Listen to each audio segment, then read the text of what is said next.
그럼 보통 그걸 난폭한 행위라고 보진 않지 않나요? 진짜 난폭한 행위들을 봤잖아요. 팔꿈치 쓰고 돌아가면서 상대방 얼굴을 보면서 팔을 휘둘러야 그게 난폭한 행위지. PA를 할 때 제가 항상 얘기하죠. 설명을 해줘야 된다니까. 이게 왜 난폭한 행위였는지를 원하는 거라고. 까치사면서 까치토크. 안녕하세요, 승일입니다. 대구에서 펼쳐졌던 성남과 대구의 경기는 또 한 번의 패배를 이뤘습니다.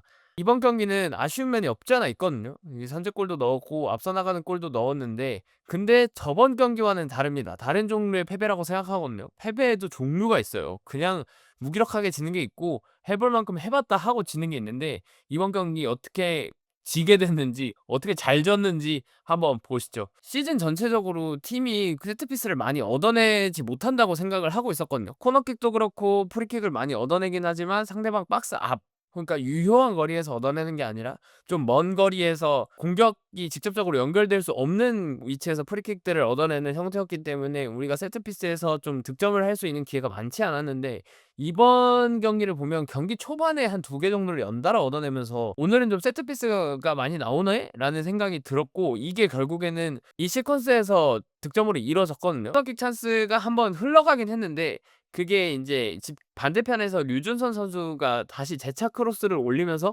박스 안에 우리 선수들은 그대로 숫자가 유지된 상태였고, 그게 베니시오 머리에 닿으면서 베니시오가 완벽하게 돌려놨어요. 그러면서 득점에 성공을 했는데, 베니시오가 헤딩 득점을 해준 게 진짜 작년에 전남전 정도밖에 기억이 안 날 정도로 헤딩 찬스가 많았는데 그게 꼭 득점으로 이어지지 않는 모습을 보였으나, 이번에는 또 의외의 선제골을 기록하게 해주는 득점을 해주면서 되게 좋은 모습을 보여줬고, 오랜만에 단체 사진을 찍었습니다. 득점하고 나서 단체 사진을 찍을 수 있는 모습을 볼 수 있었어요. 이 선제 득점 자체가 대구를 상대로 한 전반 20분이 좀 안 되는 시점에서 이른 시점에 나온 선제 득점이었기 때문에 팬들한테는 더욱더 이번 경기를 기대할 수 있게 하는 그런 득점이었다고 생각을 합니다. 두 번째 득점 상황 보면 스로잉 기회에서 뭐 대구 수비수의 볼 처리가 미숙하기도 했는데 그걸 그냥 걷어냈으면 다른 찬스가 이어졌을지 모르겠으나, 어쨌든 백힐로 볼을 지켜내려다가 이제 실패를 하면서 우리가 더 높은 집중력을 통해서 빌레로한테 볼이 이어졌고 그게 크로스로 올라왔는데, 지금까지 올 시즌에 가장 답답했던 부분 중에 하나가 뭐냐면, 그렇게 크로스가 올라와도 박스 안으로 침투해주는 선수가 없어서 그냥 흘려나가거나 아니면 그냥 수비수가 걷어내는 그런 형태의 공격들이 됐는데, 이번에 이정빈 선수가 선발로 출전을 하면서 뒷공간을 제대로 파고 들어갔고, 그게 이제 득점에 연결되는 모습이었습니다. 이거 오랜만에 2득점을 한 경기였죠. 이게 2득점도 아니야. 사실 거진 한 4경기 만에 득점을 한 경기여가지고, 웬일 2대1로 앞서 나갈 때까지만 해도 오늘 됐다, 이거 할 수 있겠다라는 생각이 들었는데, 실점하는 상황들이 사실 매순간 매순간 아쉬웠던 것 같아요. 그러니까 류준선 선수가 PK를 내줬을 때를 보면은 그게 그냥 진짜 운이 없는 상황이거든요. 발을 디디려고 하는데 거기 김주공의 발이 있었고 그냥 발목을 밟는 형태가 되면서 VAR을 받지만 길지 않게 보는 모습이었는데, 사실 이거는 내줘야 되는 PK일 수밖에 없다고 생각하거든요. 차는 순간에도 정명재 선수 리치가 길다 보니까 좀 기대를 했거든요, 순간. 근데 볼이 너무 잘 날아가가지고 그거는 뭐 어쩔 수 없이 그 실점을 할 수밖에 없는 PK였고, 두 번째 실점 상황부터가 좀 우리한테 아쉬웠다고 이야기를 할 수 있는 게, 실점 상황 직전 시퀀스를 보면 우리가 역습을 나가는 단계였거든요. 빌레로가 치고 나가면서 반대편에 가운데에 김민재, 조금 더 먼 곳에 이정민이 뛰어나가고 있었고 김민재 쪽에만 수비수가 붙어 있었어요. 그러니까 먼 쪽에 이정빈한테는 수비수가 붙어 있지 않은 상황이었는데 빌레로의 패스가 좀 짧게 연결이 되면서 끊겼고, 그 상황에서 우리가 실점을 하게 됐단 말이에요. 역습을 하려다가 되려 공격을 맞으면서 실점을 하는 상황이 돼가지고 이게 좀 아쉽다라는 느낌을 받았고, 그 박스 안에서 대구의 침착한 공격이 오히려 우리의 수비진을 좀 더 당황스럽게 하는 것 같은 느낌을 받았습니다. 세라핌이 속도를 이용해서 정승용을 제쳤고, 거기서 프레이타스가 태클을 했는데 그 태클도 안 맞았어. 안 되려면 이렇게 안 된다니까. 거기서 최강민이 볼을 잡았는데 그걸 또 슈팅을 안 때리더라고. 이러한 침착함, 그 볼을 내주면서 류제문이 그냥 자연스럽게 슈팅을 때리기, 발만 갖다 대면 득점을 할 수 있는 상황이 만들어지면서 상대방의 침착함이 우리한테는 곧 당황스러움을 만들게 해주는 공격이지 않았나 싶고, 세 번째 실점을 할 때 보면 진짜 안젤로티 진짜 가만 안 둡니다. 내가 미끌로티라고 하더라고요. 미끌로티. 응? 득점 상황만 봤을 때는 데커스가 버텨주고 그걸 단레이가 처리를 하면서 깔끔하게 득점이 연결되는 모습이긴 했는데, 애초에 크로스가 그렇게 올라온 시점부터 사실 실점과 가까웠다고밖에 이야기를 할 수가 없어요. 그러면 이 크로스 자체가 차단이 됐어야 되는데 거기서 안젤로티가 미끄러지면서, 미끄러진 것도 아닌 것 같아. 그거 왜 저렇게 넘어지는 거야? 그러면서 답답한 모습을 보이면서 실점을 하게 됐습니다. 뭐 단레이가 슈팅을 잘 때렸고, 공격에 있어서 단레이를 좀 잘 막았다고, 그래도 잘 막았다고 생각을 했는데 그런 데서 실점을 해버리니까 결국엔 단레이를 못 막았다가 돼버려서 너무 아쉬울 것 같아요. 이번 경기에서 공격 상황들을 봤을 때 제가 이번 시즌 성남의 16경기를 보면서 가장 시원한 경기들이었다. 공격적으로는. 슈팅이면 슈팅, 역습이면 역습. 가장 답답했던 게 메이드가 되지 않는 거, 슈팅으로 이어지지 않는 게 1차적인 답답함이었는데, 일단 공격이 시작되면 어떻게든 그 시퀀스가 마무리되고 나오는 모습. 김민재 선수가 윤민호 선수 대신 선발 출전을 했는데, 그러면서 역습이 생겼을 때 빌레로랑 같이 김민재가 선수들 속도를 이용해서 같이 올라가 주다 보니까 아무래도 공격을 보는데 속도감도 있고 볼만했다. 역습이 시작되는 과정을 보면 측면, 가운데, 측면, 치고 달리기 이러면서 손쉽게 간결하게 패스들이 이어지고 그게 역습으로 이어지다 보니까 조금 더 공격을 했을 때 상대 수비 숫자가 적은 상태에서 공격을 하게 되니까 기대감을 가지게 해준. 제가 뭐라고 했습니까? 우리 팀은 지공을 할 수 있는 퀄리티가 냉정하게 안 되는 것 같다. 그러니까 우리는 좀 속도감 있는 역습을 해야 될 것 같다고 했는데 이번 경기에서 보여줬어요, 그거를. 이런 형태의 공격들을 조금 보여준다고 하면 이제 남은 16경기죠. 조금 더 높은 득점 확률을 가져갈 수 있지 않을까라는 생각이고, 이정빈 선수가 돌아왔습니다. 그 이정빈 선수가 투입한 효과를 톡톡히 봤죠. 그러니까 득점을 했다는 거 이외에도 이정빈 선수가 투입이 됨으로써 가운데 중앙에서 공격을 할 수 있는 선수가 한 명이 더 생겼고, 사이드에 이제 빈 공간들을 유주환 선수가 채워주면서 공격진의 밀도가 좀 높아졌다고 해야 되나? 선택지가 조금 더 높아진 것 같은 느낌이었어요. 그러다 보니까 이상민이 굳이 높이까지 올라와서 얼리 크로스를 하거나 공격을 해야 될 필요가 없는, 그러면서 수비적으로는 조금 더 단단해질 수 있는 플랜은 맞았는데, 우리의 실수로 상대방한테 기회를 내주다 보니까, 그 시퀀스 자체를 내주다 보니까 실점하는 모습이 보여서 조금 아쉬웠다. 공격적인 측면에 있어서는 오히려 휴식기가 지난 당장의 첫 라운드가 아니라 두 번째 라운드부터 조금 더 괜찮은 것 같은 모습을 보여줬다라는 생각입니다. 이걸 전형적으로 보여준 게 전반 37분에 보여준 확실한 역습이었거든요. 그러니까 빌레로가 버텨주고 김민재랑 박수빈이 양쪽에서 쫙 뛰어가면서 되게 좋은 찬스를 맞았는데, 거기서 박수빈 선수가 슈팅을 때린 게 난 들어갈 거라고 생각했는데 그게 또 한티 키퍼한테 막히더라고요. 그러면서 진짜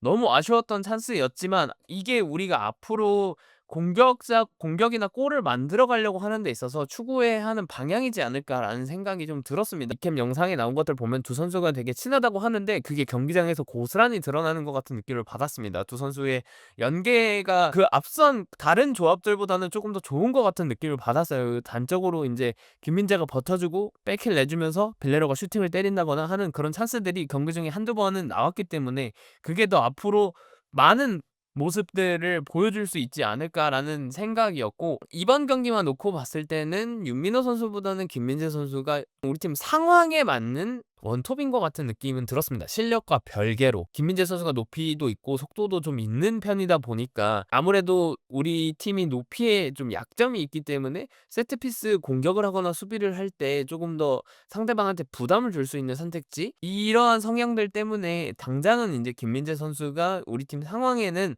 조금 더 맞는 공격수 있지 않을까라는 생각이었고, 보통 공격을 할 때 우리가 수비수 3명을 두고 다른 인원들이 공격에 참여를 하면서 이제 수비 형태도 갖추는 모습을 좀 보여줬는데, 그게 지금까지는 이제 오른쪽에 유주환 선수가 상대방 공격 진영까지 올라가서 정승용, 베니시오, 이상민 요 3백, 변형 3백의 형태가 만들어졌었는데, 이번 경기는 양쪽 윙백이 다 올라가고 가운데 이상민, 베니시오 그리고 혹은 박수빈 아니면 프레이타스가 그 빈자리를 메꿔주면서 조금 더 공격을 하는 데 있어서 속도적으로 조금 더 더 올라와 있는 느낌? 양쪽에 사이드백이 둘 다 올라가 주다 보니까 선택지도 넓어지고 한쪽으로 몰아가는 수비를 하기에 어려움을 겪게 해 주지 않았나라는 생각입니다. 그러나 이제 김민재 선수가 빠지면서 이상하게 또 다시 박스에 사람이 없는 우리가 아는 맛, 그러니까 85분의 측면에서 그 안젤로티 황재원 선수가 잡아당기면서 얻어냈던 프리킥을 찼을 때 벤치에서 계속 올라가라고 숫자적으로 좀 늘려달라고 하는 듯한 제스처를 취하는 것 같은 느낌을 받았는데 박스 안에 결국엔 사람이 없었습니다. 그러니까 한 3명, 4명 정도밖에 없다 보니까 그냥 우리가 알던 무위로 그치는 세트피스 공격에서 그쳐 가지고 이 부분에 있어서는 조금 더 보완할 필요가 있지 않나 싶습니다. 수비적인 측면을 보면 수비를 하는 상황에서 분명 우리의 수비 숫자가 상대방의 공격 숫자보다 많음에도 불구하고 되게 유려하게 공격들을 풀어나오는데 이게 뭐 상대방의 원투 패스 혹은 화려한 개인기가 아니라 그냥 평범하게 드리블을 해서 나오는데 우리 팀 박스까지 밀려 나오는 느낌을 받았거든요. 왜 그럴까? 그거는 사실 좀 의문이긴 했습니다. 그러니까 삼선에서 컨트롤을 좀 못 해주나? 상대방의 공격수들을 컨트롤을 좀 못 해주는 것 같은 느낌을 받았고 후반전 같은 경우에는 1대1로 뭔가 데이마킹을 하는 듯한 느낌을 받았는데 이게 한 명 끌려 나오고 한 명 끌려 나오고 한 명 끌려 나오고 이러다 보니까 우리 수비 진영이 무너지면서 상대방한테 슈팅 기회들이 계속 생기는 것 같은 느낌? 그러니까 상대방의 2선에서 볼이 좀 더 순환이 잘 되는 것 같은 느낌을 받았는데 그게 우리가 수비수들이 계속 딸려서 나오다 보니까 우리의 수비 진영이 무너지면서 생겼던 일인 것 같아요. 그래서 우리가 라인을 좀 올렸을 때 우리의 뒷공간을 파고드는, 그러니까 우리의 왼쪽이죠. 정승용 선수의 뒷공간. 아무래도 속도적으로는 그쪽이 가장 약한 부분이다 보니까 그 사이 공간, 베니시오와 정승용의 사이 공간을 노리는 패스들을 대구가 많이 시도를 했는데 그거는 정승용이 노련미로 사실 다 커트를 해내면서 그쪽에 있어서는 큰 위기를 맞지 않았다. 2대1이 됐을 때 이거는 적어도 비빌 수는 있겠다라는 생각을 했는데 여기서 문제의 판정이 하나가 발생을 합니다. 냉정하게 여러분, 제가 감정을 다 빼고 냉정하게 봤을 때 그게 난폭한 행위입니까? 그게 퇴장당할 일입니까? 아니잖아요. 가서 손을 그냥 세라핌 얼굴에 갖다 댄 것도 아니고 의도적으로 본인도 역동작에 걸리면서 몸이 빠지는 상황에서 중심을 잡으려고 팔을 뻗었는데 거기 세라핌 얼굴이 있었어. 그럼 보통 그걸 난폭한 행위라고 보진 않지 않나요? 그냥 경고 정도에서 그치는 경우가 대다수지 진짜 난폭한 행위들을 봤잖아요. 팔꿈치 쓰고 돌아가면서 상대방 얼굴을 보면서 팔을 휘둘러야 그게 난폭한 행위지. 프레이타스의 시선이 볼을 향해 있고 팔이 그냥 자연스럽게 중심을 잡으려고 벌어지는 과정에서 세라핌의 얼굴에 맞았는데 그게 어떻게 난폭한 행위입니까? PA를 할 때 제가 항상 얘기하죠. 설명을 해줘야 된다니까. 이게 왜 난폭한 행위였는지를 원하는 거라고. 어떤 파울인지를 궁금해하는 게 아니라 그게 궁금한 겁니다. 그러라고 마이크를 쥐어드리는 거예요. 왜 이게 어떤 류의 반칙이었는지 종류가 궁금한 게 아니라 이 반칙이 왜 난폭한 행위인지를 설명해 달라고. 그러려고 PA가 있는 겁니다. 아니었으면 그냥 휘슬 불고 레드카드를 꺼내면 되지. 뭐하러 마이크 잡고 시간 아깝게 말을 합니까? 왜 VAR을 보게 되는지, 이게 레드카드 체킹 레드카드인지 아닌지 전광판에 나오잖아. 난폭한 행위임을 판단하겠다. 그럼 판단했으면 그 판단한 이유를 말해줘야 될 거 아니야. 그냥 난폭한 행위입니다가 아니라 세라핌 어깨에 이렇게 볼이 맞았는데 그거 핸드볼 아닙니까? 그건 왜 안 봐? 요 정도면 핸드볼이지. 핸드볼 잘 불잖아요. 또 있습니다. 김강산이랑 빌레로랑 붙었을 때 그게 빌레로가 반칙을 먼저 했습니까? 김강산이 먼저 했습니까? 경기 다시 보시면 자기 반성하게 될걸요. 진짜로? 김강산이 잡아 당겨가지고 빌레로가 넘어지니까 그걸 버티고 그리고 파울이 일어난 거면 어떤 파울이 먼저야? 김강산 반칙이 먼저잖아. 그건 반칙이 아니고 빌레로 건 반칙이다? 그건 진짜 말이 안 되는 거고. 여러모로 오현진 심판님 뭐 별로 좋아하는 심판은 아니지만 이번 경기도 이해하기 어려웠다라는 생각이 들었습니다. 그리고 워스트 플레이어랑 베스트 플레이어를 한번 뽑아보자면 베스트는 일단 빌레로. 이번 경기에서 제대로 빌레로를 활용하는 방법을 좀 터득한 거 아닐까라는 생각이 들었습니다. 그러니까 뽀른반이면 뽀른반, 이선 측면해지면 측면, 여러모로 공격적인 측면에서 이 선수가 보여줄 수 있는 장기들을 좀 보여줬다고 생각을 해요. 이 선수한테 기대하는 건 사실 득점력은 아니긴 하거든요. 공격 작업을 만들어주고 좀 풀어줬을 때 혀를 뚫리게 해주는 어떤 패스 혹은 드리블을 기대하는 건데 그 공격을 만들어주는 데 있어서 조금 더 좋은 움직임을 보여줬다고 생각하고 두 번째로는 이정빈 선수였던 것 같아요. 이정빈 선수가 복귀를 하면서 왼쪽에 빌레로 오른쪽에 이정빈이 있다 보니까 조금 더 공격들이 풀려나가는 느낌? 그리고 공격을 하는 데 있어서 빌레로한테 국한된 게 아니라 이정빈한테도 찬스가 만들어지기도 하고 이 선수의 패스로 인해서 좋은 기회들을 만들어지는 것 같기도 하다는 느낌을 받아서 이정빈 선수의 복귀는 진짜 천군만마를 얻은 것 같다라는 느낌을 받았습니다. 그리고 마지막으로 워스트 플레이어를 뽑자면 안젤로티. 이거는 이견이 없을 거라고 생각하는데요. 처음에 넘어진 거? 그래, 그럴 수 있다고 아이씨, 그래. 인정합시다. 그거 뭐 미끄러웠으니까 그럴 수 있지. 근데 두 번째 미끄러진 거는 잘 이해를 못 하겠습니다. 사실 첫 번째도 잘 이해가 안 가긴 하는데 두 번째는 더 이해가 안 가요. 엄청나게 빠른 속도로 몸을 전환해야 되거나 무게중심을 전환해야 되는 상황이 아니었음에도 불구하고 넘어지는 거에 대해서는 사실 좀 이해가 안 간다. 그렇다고 해서 공격적인 측면에서 어떤 활발함을 보여줬느냐? 그것도 아니고. 감독님, 류지 한 번만 쓰게 해주세요. 진짜 류지 보면 좀 다를 것 같다니까요. 뭐 훈련 세션에서 류지가 감독님을 못 만족시킬 수 있겠으나 한 경기만 보여주세요.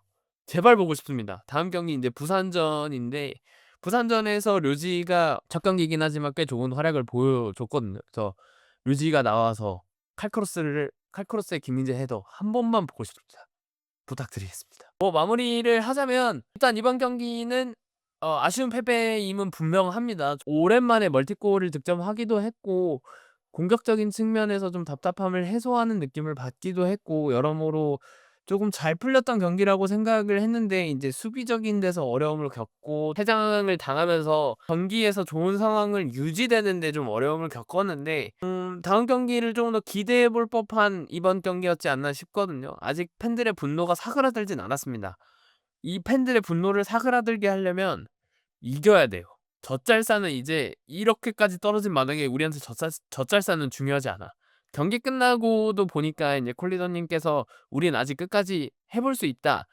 믿어보겠다. 우리 열심히 끝까지 응원하겠다. 그러니까 열심히 하자라는 말 그리고 응원으로 끝내는 모습을 영상을 통해서 봤는데 저의 의견도 사실 많이 동일합니다. 누구보다 경기 결과에 아쉬움을 느끼는 건 선수들이라는 것 또한 잘 알고 있거든요. 그만큼 우리도 기대가 있기 때문에 실망도 많이 하는 거고 아쉬움을 많이 느끼고 있는 거니까 지고 왔을 때 마냥 죄짓는 표정을 짓지 않았으면 좋겠습니다. 조금 더 당당하게 이번 경기 졌지만 강팀을 상대로 좋은 경기력을 보여줬고 꽤나 괜찮은 득점 찬스 그리고 득점으로 이어지는 모습을 보여줬기 때문에 다음 경기부터는 진짜 잘하면 되거든요. 후반기에 들어오는 마당 그리고 첫 번째 경기 부산전 한번 해봅시다. 우리는 할 수 있어요. 작년과 올해 상황이 크게 다르지 않다고 생각합니다. 끝까지 우리가 열심히 노력을 하면서 작년에 좋은 기회를 맞이할 수 있게 되었죠. 그건 우리 실력으로 따낸 거거든요. 그런 기회들을 충분히 맞이할 수 있는 팀, 선수들, 팬들 다 가지고 있기 때문에 조금만 더 힘내서 열심히 해주는 모습을 보여줬으면 좋겠습니다. 다음 경기 다음 주엔 이기자. 제발.